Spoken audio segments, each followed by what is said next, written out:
जगद्गुरू तुकोबारायांचा साहित्यिक वारसा वैश्विक पातळीवर घेऊन जाणाऱ्या तुकोबा स्पीक्सच्या पॉडकास्ट क्रमांक 127 मध्ये मी डॉक्टर दिनेश आपल्या सर्वांचं मनपूर्वक स्वागत करतो. आजचा अभंग हा जगद्गुरू तुकोबारायांचा गाथेतील अभंग क्रमांक 302 आहे आणि हा अभंग असा आहे. आंधळ्यासी जन अवघेची आंधळे, आपणासी डोळे दृष्टी नाही. रोग्याविषयी तुल्य लागे हे मिष्टान्न, तोंडासी कारण चवी नाही. तुका म्हणे शुद्ध नाही जो आपण, तया त्रिभुवन अवघे खोटे. आंधळ्यासी जन अवघेचे आंधळे. आंधळ्या माणसाला असं वाटतं की सगळं जगच कसं आहे, आंधळ आहे, त्याला दिसत नाही म्हणजे कुणालाच दिसत नाही. आपण अशी डोळे दृष्टी नाही, आपल्याला डोळे नाही, आपल्याला दृष्टी नाही, कुणालाही दृष्टी नाही. म्हणजे त्या व्यक्तीला ही कल्पनाच नसते, कारण त्याला स्वतःला दृष्टी नाही ना. कारण त्याचाही फार दोष आहे असं आपल्याला म्हणता येईल, कारण त्याला स्वतःला दृष्टी नसल्यामुळं, दृष्टी असल्यानंतर काय असतं हे कळण्याची सेन्स त्याला नसते. त्यामुळे जो आंधळा असतो त्याला असं वाटतं की आपल्याला डोळे दृष्टी नाही म्हणजे सगळं जग कसं आहे, आंधळ आहे असं तो समजतो आणि तसंच तो वागतो सुद्धा. महाराज पुढच्या चरणात सांगतात की रोग्या विषतुल्य लागे हे मिष्टान्न. रोग्याला मिष्टान्न जरी खायला दिलं, एकदम गोडधोड सुंदर सुंदर चवदार अन्न जरी दिलं तरी त्याला ते विषासारखं लागतं, तो खात नाही. कोरोनामध्ये आपण पाहिलं असेल, ज्यांना कोरोना झाला होता त्यांना अन्न हे माती खाल्ल्यासारखं लागत.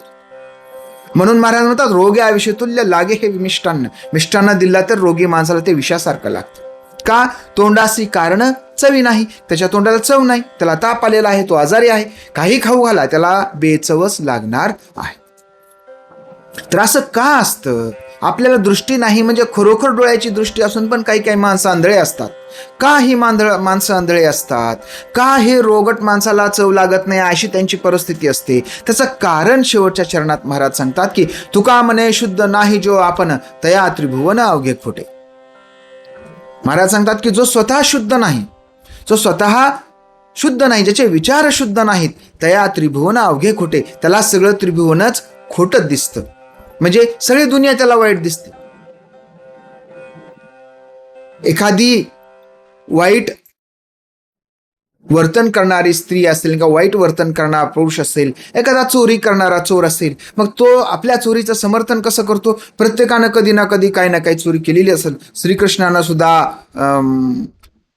नंदगोपाळांचा किंवा मग गवळणींचं दूध दही लोणी चोरलेलंच आहे. लहानपणी त्यांच्या घरी पण त्यांच्या आई वडिलांच्या खिशातले पैसे पण कुणी ना कुणी चोरलेले असतीलच. मग मी चोरलं तर काय? म्हणजे तो शुद्ध नाही, त्याला सगळं दुनिया कशी वाटते? अशुद्धच वाटते. का? कारण त्याची तशी दृष्टी आहे. शारीरिक दृष्टी नसणाऱ्या माणसाच आपण समजून घेऊ शकतो की ह्याला दिसत नाही, ह्याला डोळे नाही, त्यामुळं हा असं वागतो. परंतु डोळे आहेत, सगळं आहे, परंतु वैचारिक दृष्ट्या डोळे त्यांचे झाकले गेलेले आहेत, झापडबंद झालेले आहेत. कुठल्या तरी एखाद्या परंपरेच्या विचाराच्या मागं हे मागं धावत धावत सुटलेले आहे. सध्या आपल्या राज्यामध्ये बाबा बुवांचं प्रमाण प्रचंड वाढलेलं आहे. सगळीकडे लुटालूट सुरू आहे, वेगवेगळ्या बातम्या वेगवेगळ्या ठिकाणच्या येत आहेत. बाबा बुवांनी हजारो लाखो कोट्यावधी रुपयांचे गैरव्यवहार केलेले आहेत लोकांच्या या भोळ्या भक्तीचा फायदा घेऊन.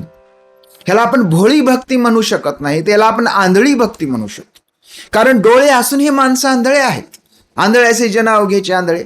अहो आंधळ्या तुम्ही डोळे झाकले, तुम्ही तुमच्या बुद्धीचे डोळे, तुमच्या तर्काचे डोळे, तुमच्या स्वतःच्या ज्ञानाचे डोळे बंद करून घेतले आणि मग सगळं जग तुम्हाला आंधळ दिसणार आहे. आपणाशी डोळे दृष्टी नाही. आणि याचा फायदा असे भोंदू बुवा बाबा घेतात. आणि मग अशा परिस्थितीमध्ये अशा आंधळ्या माणसाला जर आपण सांगायला गेलो की बाबा रे, हा सगळा भोंदूपणा आहे, हे सगळं चुकीचं आहे, हे सर्व कर्मकांड आहे, तिकडे लक्ष देऊ नको, तू स्वतःला ओळख, अहम ब्रह्मास्मी, ब्रह्म तुझ्यामध्ये आहे, ईश्वर तुझ्यामध्ये आहे, देव तुझ्यामध्ये आहे, त्याचा तू शोध घे. स्वतःला ओळख, स्वतःला जाणून घे. असं जर तू केलंस तरच तुझा मार्ग योग्य आहे. नाहीतर कोणाच्या तरी मागे डोळे झाकून जर गेलास तर तुझ्या पाठीमागं काय असणार आहे? दुःख हे तुला ठरलेलंच आहे.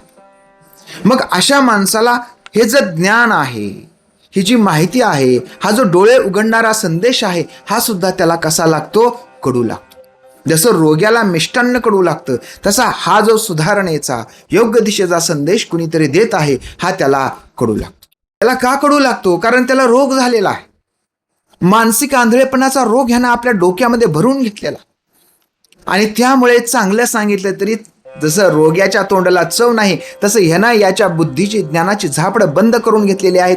आणि त्यामुळे याला सांगितलं तरी कळणार नाही. आणि मग आमच्यासारखे जी काही माणसं आहेत, योग्य जो संदेश आहे, महाराजांचा भक्तीचा जो खरा मार्ग आहे, हा आमच्यासारखी लोक जेव्हा घेऊन समोर येतात तेव्हा आम्हाला फार मोठा प्रतिसाद मिळत नाही. परंतु आम्ही आमचं कार्य, आमच्या समाधानासाठी जगद्गुरु तुकोबाऱ्यानं जो विचार, जो वसा दिलेला आहे, हा वसा जास्तीत जास्त लोकांपर्यंत घेऊन जाण्याचा प्रयत्न आम्ही आमच्या परीनं करत असतो. आणि अशा रोग्यांना जरी तुम्हाला विषयासारखं वाटलं तरी ते देण्याचा आमचा प्रयत्न असतो. असं का घडतं? महाराजाची कारणे मीमांसा सांगतात की तुका म्हणे शुद्ध नाही जो आपण, तो अशुद्ध आहे हो. त्या त्रिभुवन अवघे खोटे. त्यानं स्वतःची बुद्धी बंद करून घेतलेली आहे. आंधळेपणाने कोणाच्या तरी मागं लागलेला आहे, कारण त्याच्या जीवनात त्याला काहीतरी प्राप्त करायचं आहे. कुठली तरी कमतरता जीवनातली आहे, जीवनातली त्याला भरून काढायची आहे. त्यामुळे तो असा डोळे झाकून जातो आणि स्वतःचं नुकसान करून घेतो. म्हणून महाराज सांगतात की तया त्रिभुवन अवघे खोटे. अशी जी माणसांची परिस्थिती असते, म्हणजे सगळं समजत असून पण कळत नाही, आणि माणसं आपल्या धुंदीमध्ये, आपल्या आनंदामध्ये उड्या मारत राहतात आणि नुकसान करून घेतात.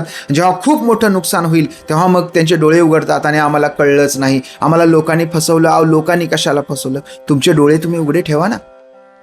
रॉबर्ट बर्न्स नावाचे एक सुप्रसिद्ध इंग्रजी कवी आहेत. वेल्शिश इंग्लिशमध्ये त्यांची कविता आहे. त्याचा इंग्लिशमध्ये भाषांतर असं आहे: oh would some power the gift give us to see ourselves as others see us. It would form many a blunder free us and foolish notion. And years in dress and gait would leave us and even devotion.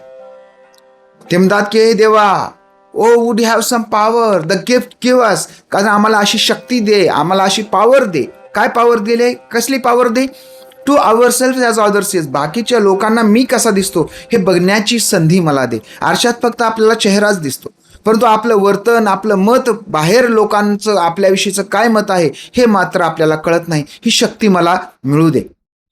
I would form say many blunder, असं जर मिळालं तर खूप मोठ्या चुका होणार नाही, आणि एक मूर्खपणाचं जे वागणं आहे ते वागणं सुद्धा होणार नाही. The airs in dress get that leave us and even devotion. आणि हे जे हवा आहे, हे जे कपडे आहेत, आपण जे काही वापरत आहोत, हे जे काही आहे हे सगळं आपल्याला क्लिअर कट समजेल. ह्या कवितेचं नाव आहे टू अ लूज. लूज म्हणजे डोक्यावर बांधून असे गळ्यात बांधायचा एक स्कार्फ असतो, आणि एक स्त्री असा स्कार्फ घालून मस्त निवांत नाचत आहे, आणि त्याच्यावर काय आहे तर एक प्राणी त्याच्यावर बसलेला आहे. जसं झुरळ असतं, झुरळासारखा प्राणी त्याच्यावर बसलेला आहे. सगळे लोकांना तो प्राणी दिसत आहे, पण त्या बाईला तो प्राणी दिसत नाही. त्यामुळे तिचं हासही होत आहे. तिचं कौतुक तर सोडा, पण तिच्या एवढा आनंदाचं कौतुक होण्याच्या ऐवजी तिची एक प्रकारची टिंगलटावाळी केल्यासारखं लोकांना ते दिसतं. कोण काही म्हणत नाही, पण लोकांच्या लक्षात येतं की ती येडी बाई आहे. त्याला कसं कळलं नाही गेले, एवढा मोठा प्राणी तिथं बसलाय, एक कीटक तिथं बसलाय, आणि ती आनंदामध्ये उड्या मारते आहे, म्हणजे आनंदात खुशीत आहे. म्हणून कवी म्हणतात की हे लोकांच्या मनात माझ्याविषयी काय चाललं हे कळण्याची शक्ती जर मला असते तर किती चांगलं झालं असतं, किती मोठ्या चुकांपासून आपण वाचलो असतो. जसं जगद्गुरु तुकोबाराय सांगतात की बाबा रे, तू समजून घे, जग काय आहे हे समजून घे. आंधळेपणानं, अंधश्रद्धेच्या आहारी तू जाऊ नकोस. जर असं केलं तर आंधळ्याला जसं जग दिसतं तशीच तुझी अवस्था होईल. जसं की वेदांमध्ये एक हत्तीची आणि आंधळ्यांची गोष्ट सांगितली जाते.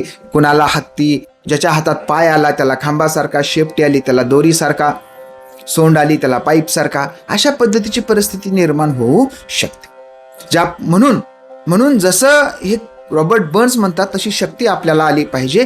जगद्गुरु तुकोबाराय म्हणतात त्या पद्धतीची दृष्टी आपल्याला आली पाहिजे. आणि ही दृष्टी कधी येणार आहे तर जेव्हा आपलं अंतःकरण आणि आपलं आचरण कसं असेल, शुद्ध असेल, आणि मग आपल्याला हे जग वाईट दिसणार नाही. जसं आंधळ्याला जग आंधळ दिसतं तसं तुम्हाला दिसणार नाही. तुम्हाला कसं दिसेल? संत कबीर सांगतात त्यांच्या दोह्यामध्ये, बुरा जो देख न मैं चला, बुरा न मिलिया कोय, जो मन देखा आपना मुझसे बुरा न कोई. कबीरजी म्हणतात की जेव्हा मी वाईट बघायला गेलो तेव्हा मला वाईट कोणी सापडलं नाही. का? कारण माझ्यामध्ये चांगुलपणा आहे, मी स्वतः वाईट वागत नाही.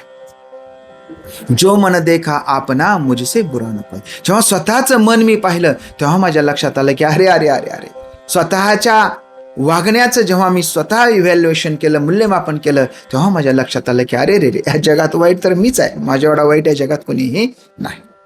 तर जगद्गुरु तुकोबरायांच्या या संदेशासोबत या ठिकाणी थांबूया. भेटूया पुढच्या पॉडकास्टमध्ये. तोपर्यंत जय शहाजी, जय जिजाऊ, जय शिवराय, जय तुकोबराय, रामकृष्ण हरी.